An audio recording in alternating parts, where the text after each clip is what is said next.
મહત્વના સમાચાર ચંડોળા તળાવને લઈને મળી રહ્યા છે, કારણ કે અગાઉ પણ ચંડોળા પાર્ટ 1 માં જે ડિમોલેશન કાર્યવાહી કરવામાં આવી હતી, હવે 20 મે થી ચંડોળાની ડિમોલેશન પાર્ટ 2 ની કામગીરી શરૂ થશે। તેને લઈને જ હાલમાં સીપીની અધ્યક્ષતામાં બેઠક મળી છે અને પ્રેસ કોન્ફરન્સ યોજાઈ રહી છે। સીધા જઈએ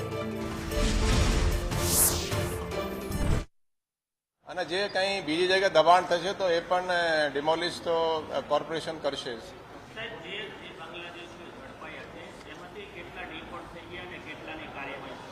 આમાંથી લગભગ 200 થી ઉપર ડિપોર્ટ થઈ ગયા છે।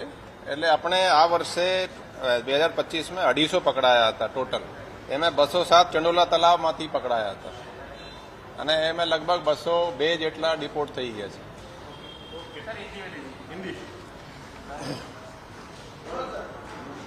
चंडोला तालाब जो अहमदाबाद के ईसनपुर पुलिस स्टेशन एरिया में आता है, ये काफ़ी टाइम से बांग्लादेशियों का अड्डा जैसा बन गया था। वहाँ इलीगल एक्टिविटीज़ भी जैसे प्रोहिबिशन की एक्टिविटीज है, ड्रग्स है, प्रोस्टिट्यूशन है, काफ़ी इलीगल एक्टिविटीज़ भी उस एरिया में होती थी।